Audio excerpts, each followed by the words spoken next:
तो hello friends, welcome to my channel. तो friends, कैसे हैं आप लोग? आई होप कि आप लोग बहुत अच्छे होंगे और अच्छे से स्टडी आप लोग अभी कर रहे होंगे। तो दोस्तों, जैसा कि आप लोगों ने पहले आज थंबनेल देख ही लिया होगा कि आज जो है हम लोग सेकेंड हिंदी का सेकेंड चैप्टर पढ़ने वाले हैं। यानी कि इस चैप्टर से बहुत सारे ऑब्जेक्टिव एग्जाम में आते हैं, इसीलिए आप लोग को इस चैप्टर को मतलब पूरा अच्छे तरीके से कवर कर लेना है, ताकि एग्जाम में इससे एक भी ऑब्जेक्टिव आ जाए ना तो छूटना नहीं चाहिए। इससे भी सब्जेक्टिव भी आ जाए तो वो भी नहीं छूटेगा। वो कैसे? तो लिंक डिस्क्रिप्शन में है वो वीडियो का, जो मैंने मतलब अच्छे तरीके से समझाया है कहानी को। उस वीडियो को जाकर आप लोग देख लीजिएगा बाद में, तब जाके आप लोग को सब्जेक्टिव भी नहीं छूटेगा और अभी तो ऑब्जेक्टिव क्लियर हो ही जाएगा। तो चलिए स्टार्ट करते हैं। तो दोस्तों, आप लोग पहला क्वेश्चन स्क्रीन पे दिख रहा होगा, लेकिन आप लोग अगर अभी तक लाइक नहीं किए वीडियो को तो वीडियो को जल्दी से लाइक कर दीजिएगा। चलिए शुरू करते हैं। तो देखिए, पहला क्वेश्चन है हमारे पास, बहुत ही शानदार और बहुत ही सिंपल क्वेश्चन है कि ढहते विश्वास कहानी का कहानीकार कौन है। यानी ढहते विश्वास कहानी के लेखक का नाम पूछ रहा है कौन है। तो फर्स्ट नंबर ऑप्शन है श्रीनिवास, और बी में है सावर दैया, और सी में है सात कोरी होता, और डी में है सुजाता। तो देखिए, इसका मैं आंसर भी बता देता हूँ और याद करने का ट्रिक भी बता देता हूँ, ठीक है। तो इसका आंसर हो जाएगा सात कोरी होता। और देखिए, इसका याद करने का ट्रिक है कि ढहते विश्वास, यानी कि विश्वास ढह गया और नहीं मतलब बोलता है कि सात कोरी होता है इसका लेखक का नाम। तो मतलब नहीं, कोई कोई मतलब बोल देती है लड़की सब कि सात जन्म तक मतलब तुमको कोरी हो जाएगा, यानी कि इसको रिलेट कर दीजिएगा उसमें, यानी कि सात कोरी होता, यानी यही बात को आप लोग को रिलेट कर देना है कि सात जन्म तक कोरी हो जाएगा, यानी कि सात कोरी होता। तो इसका ये हो गया ट्रिक, आप लोग को माइंड में बैठा लेना है। और ये हो गया ऑप्शन सी, हो गया राइट आंसर, ठीक है। चलिए नेक्स्ट क्वेश्चन लेते हैं। नेक्स्ट क्वेश्चन है कि ढहते विश्वास कहानी का प्रमुख पात्र कौन है। देखिए, ढहते विश्वास कहानी का प्रमुख पात्र यानी कि मेन जो लीडर मतलब मुखिया पूछ रहा है कौन है। तो यहाँ पे ऑप्शन ए में है लक्ष्मी, बी में है सीता, सी में है गीता, और डी में है मगम्मा। तो मगम्मा हम लोगों ने पहले कवर कर लिया। अगर आप लोगों ने उसका वीडियो नहीं देखा है तो लिंक डिस्क्रिप्शन में जाके देख लीजिएगा, उसमें मैंने पूरा अच्छे से समझा दिया है, मतलब ऑब्जेक्टिव बता दिया है, ठीक है। तो इसका राइट आंसर जो होगा वो लक्ष्मी हो जाएगा, क्योंकि जो लक्ष्मी थी वो ढहते विश्वास का मतलब प्रमुख पात्र थी, ठीक है। तो आइए तीसरा नंबर क्वेश्चन लेते हैं। तीसरा नंबर क्वेश्चन है कि ढहते विश्वास कहानी में कहाँ के जन जीवन का चित्रण किया गया है। तो देखिए, यहाँ पे पूछ रहा है कि कहाँ के, ऑप्शन में देख लेते हैं क्या क्या है। तो उड़ीसा है, बी में है यहाँ पे बिहार, और सी में है गुजरात, और डी में है पंजाब। तो देखिए, यहाँ पे उड़ीसा का ये वर्णन किया गया है, यानी ढहते विश्वास जो कहानी है ये उड़ीसा का घटना है, इसलिए उड़ीसा के में हुआ है। अब आइए नेक्स्ट क्वेश्चन लेते हैं, यानी कि इसका राइट आंसर ए हो जाएगा। नेक्स्ट क्वेश्चन लेते हैं। नेक्स्ट क्वेश्चन है कि ढहते विश्वास कहानी में किस नदी की चर्चा की गई है। तो देखिए, इस मतलब कहानी में जो है ना कोई नदी भी आई थी। कौन सी नदी थी? तो गंगा थी, या फिर महानदी थी, या फिर गंडक थी, या फिर सतलज। तो देखिए, ये जो नदी थी उसका नाम था महानदी, ठीक है। तो आप लोग को याद रखना है महानदी। और नेक्स्ट क्वेश्चन है हमारे पास कि ढहते विश्वास किस भाषा से अनुदित है, यानी कि ये जो कहानी है किस भाषा से अनुदित है। तो ऑप्शन ए में है कन्नड़, बी में है तमिल, और सी में है उड़िया, और डी में है गुजराती। तो देखिए, ये जो कहानी है ना ये उड़िया भाषा में, यानी उड़ीसा है यानी कि उड़िया भाषा होगा। ये तो आप लोग समझ गए कि उड़िया भाषा, यानी ऑप्शन सी हो गया राइट आंसर। अब नेक्स्ट क्वेश्चन है हमारे पास कि ढहते विश्वास कहानी किस लेखक द्वारा अनुदित किया गया है। तो देखिए, ये जो इसके लेखक है, यानी इस कहानी के मतलब लेखक कौन है वो पूछ रहा है। तो यहाँ पे देखिए, राजेंद्र प्रसाद मिश्र द्वारा ये अनुदित किया गया है। पहले देखिए, यहाँ पे पूछ रहा है किस लेखक द्वारा अनुदित किया गया है। अनुदित का मतलब हो गया कि मतलब जैसे कि ये जो कहानी है उड़िया भाषा में है, तो आज हम लोग हिंदी में पढ़ रहे हैं, तो उसी का मतलब कोई ना कोई ट्रांसलेट जरूर किया होगा। तो वही जो ट्रांसलेट किए उन्हीं का नाम है राजेंद्र प्रसाद मिश्र। तो याद रहेगा आप लोग को। नेक्स्ट क्वेश्चन है कि लक्ष्मी के कितने लड़के थे। लक्ष्मी यानी कि वो जो मेन पात्र है इस कहानी का, उसके कितने लड़के थे। तो लड़के याद रखिएगा दो थे। कितने थे? दो थे। तो नेक्स्ट क्वेश्चन अब आ जाएगा, यानी कि इसका बी हो गया राइट आंसर। नेक्स्ट क्वेश्चन है कि लक्ष्मण कहाँ नौकरी कर रहा था। लक्ष्मण जो था वो कहाँ नौकरी कर रहा था।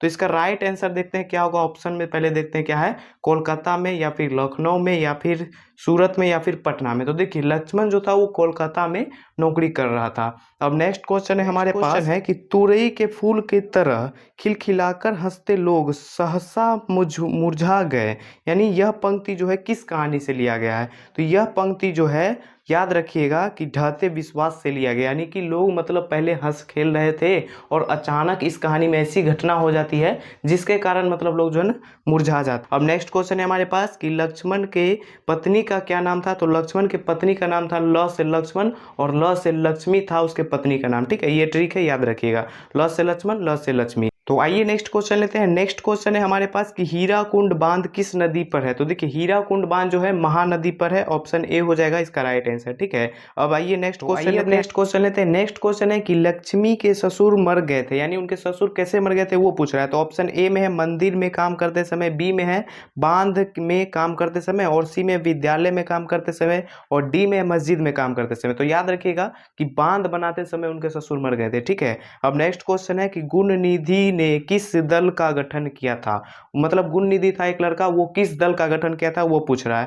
तो यहाँ ए में है स्वेच्छता सेवक दल, और बी में है स्वयं सेवक दल, और सी में है हमारे पास मजदूर दल, और डी में है सेवा दल। तो याद रखिएगा ऑप्शन ए हो जाएगा इसका राइट आंसर, यानी कि स्वेच्छता सेवक दल गुण निधि ने मतलब क्या किया था, तो गठन किया था। अब आइए नेक्स्ट क्वेश्चन लेते हैं हमारे पास कि लक्ष्मी को कितनी लड़कियां थी। तो देखिए लक्ष्मी को लड़की पूछ रहा है कितनी थी, तो वो भी याद रखिएगा 2 थी, यानी कि ऑप्शन ए हो जाएगा इसका राइट आंसर। और बेटा भी 2 था, बेटी भी 2 थी। ठीक है, तो नेक्स्ट क्वेश्चन है हमारे पास कि बाढ़ की समस्या कहानी के केंद्र में है, यानी किस कहानी के केंद्र में पूछ रहा है। तो याद रखिएगा कि माँ में नहीं है, फिर बी में है ढहते विश्वास, यानी कि ढहते विश्वास में ही बाढ़ का मतलब किया गया है वर्णन। अब आइए नेक्स्ट क्वेश्चन है कि लक्ष्मी डैश कहानी की केंद्रीय पात्र है, यानी कौन सी कहानी की केंद्रीय पात्र है पूछ रहा है। तो ए में है ढहते विश्वास, बी में धरती कब तक घूमेगी, और सी में है माँ, और डी में है नगर। तो देखिए इसका राइट आंसर हो जाएगा ढहते विश्वास की वो मेन जो है ना मुख्य पात्र है।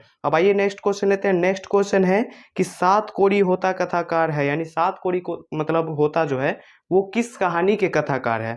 तो ए में है पंजाबी के, डी बी में है मतलब गुजराती के, और सी में है उड़िया के, यानी कि उड़िया भाषा की ये कथाकार है। ठीक है, और ये उड़िया जो ये एक भाषा है। ठीक ना, तो नेक्स्ट क्वेश्चन आइए लेते हैं, यानी ऑप्शन सी हो गया राइट आंसर। नेक्स्ट क्वेश्चन है कि किस नदी के बांध के नीचे लक्ष्मी का घर था, यानी कौन सी मतलब नदी के बांध के नीचे उसका घर था। तो यहाँ पे ऑप्शन ए में है गंगा, बी में है यमुना, और सी में है सरस्वती, और डी में है देवी। तो याद रखना है आप लोग को देवी नदी, कौन सी नदी, देवी नदी के बांध के नीचे उसका मतलब घर था। अब आइए नेक्स्ट क्वेश्चन लेते हैं। नेक्स्ट क्वेश्चन है कि लक्ष्मी के पति का क्या नाम था। तो उसका नाम आप लोगों को पहले भी बता दिया है कि लक्ष्मण मतलब उनका पति का नाम था। ल से लक्ष्मी, ल से लक्ष्मण आप लोग को याद रखना है। नेक्स्ट क्वेश्चन है कि ढहते विश्वास कहानी में स्कूल कहाँ है, स्कूल कहाँ है वो पूछ रहा है। तो ऑप्शन ए में है पठार के नीचे, बी में है टीले के नीचे, और सी में है पहाड़ के नीचे, और डी में है पेड़ के नीचे। तो याद रखना है आप लोग को कि टीले के नीचे उसका घर था। ठीक है, नेक्स्ट क्वेश्चन है हमारे पास कि बारी बारी से गांव के लड़के किसकी निगरानी कर रहे थे, यानी बारी बारी से किसकी निगरानी कर रहे थे। तो आप लोग को ऑप्शन आइए पढ़ लेते हैं क्या है, दलई बांध की, या फिर गांव की, या फिर नदी की, या फिर मंदिर की। तो इसमें बच्चे बहुत सारे कन्फ्यूजन हो जाते हैं, क्योंकि कहानी सुनते हैं तो गांव गांव उसमें बहुत ज़्यादा आता है, तो वो सोच रहे हैं कि गांव की ही निगरानी कर रहे होंगे, मतलब गांव के ही देखभाल कर रहे होंगे। लेकिन ये गलत आंसर, गांव में नहीं मारना है। ऑप्शन इसका हो जाएगा दलई बांध की, यानी बांध का मतलब निगरानी कर रहे थे कि कहीं टूट ना जाए। तो ऑप्शन ए हो गया राइट आंसर। ठीक है, इसमें कोई कंफ्यूजन नहीं होना चाहिए। नेक्स्ट क्वेश्चन लेते हैं। नेक्स्ट क्वेश्चन है लक्ष्मी अपनी दोनों लड़कियों और छोटे बेटे को सुलाकर कहाँ गई, यानी वो अपने बेटे बेटी को सुलाकर कहाँ गई थी। तो याद रखिएगा कि यहाँ ऑप्शन ए में है खलिहान, और खलिहान में यानी खेत खलिहान में, और बी में है गुहाल में, और सी में है रसोई में, और डी में है हमारे पास कमरे में। तो याद रखना है आप लोग को कि गुहाल घर में गई थी वो अपनी बेटे बेटी को सुलाकर, यानी ऑप्शन बी हो जाएगा इसका राइट आंसर। नेक्स्ट क्वेश्चन लेते हैं, सात कोड़ी होता का जन्म कब हुआ था। देखिए सात कोड़ी होता का जन्म कब हुआ था। तो ए में है 24 अक्टूबर 1927 ईस्वी, और बी में है 11 अक्टूबर 1928 ईस्वी, और सी में है 29 अक्टूबर 1929 ईस्वी। तो यही आप लोग को याद रखना है, 29 अक्टूबर 1929 ईस्वी में सात कोड़ी होता का जन्म हुआ था। अब आइए नेक्स्ट क्वेश्चन लेते हैं। नेक्स्ट क्वेश्चन है हमारे पास कि घर पर 2 लड़कियों और साल भर के लड़के को लेकर कौन अकेली है। तो यहाँ ऑप्शन ए में है पड़ोसन, बी में है लक्ष्मी, सी में है शंकर की बहन, और डी में है गुणनिधि की माँ। तो इसका ऑप्शन मतलब बी याद रखना है, लक्ष्मी। लक्ष्मी जो थी वो मतलब साल भर के छोटे बच्चे को लेकर और अपनी बेटियों को लेकर घर में रहती थी। अब आइए नेक्स्ट क्वेश्चन है। नेक्स्ट क्वेश्चन है कि हल किराए पर लेकर बीघे भर जमीन में खेती कौन करवाई थी। तो हल जो है किराए पर लेकर लक्ष्मी ने करवाई थी खेती। तो लक्ष्मी देखते हैं ऑप्शन कितने में है। ए में है सरपंच, बी में है मुखिया, सी में है तहसीलदार और डी में है लक्ष्मी, यानी इसका ऑप्शन डी हो जाएगा राइट आंसर। आई होप कि आप लोग को ये सारे क्वेश्चन अच्छे से समझ में आ गए होंगे। तो आप लोग कमेंट करके जरूर बताइएगा कि कैसा लगा आप लोग को ये सारे क्वेश्चन, और इसमें से अगर एग्जाम में कोई भी आता है तो छूटना नहीं चाहिए, ठीक है। चलिए मिलते हैं नेक्स्ट वीडियो में, तब तक अगर आप लोगों ने चैनल को अभी तक सब्सक्राइब नहीं किया तो चैनल को सब्सक्राइब जरूर कर लीजिएगा। चलिए मिलते हैं नेक्स्ट वीडियो में, तब तक के लिए बाय बाय दोस्तों।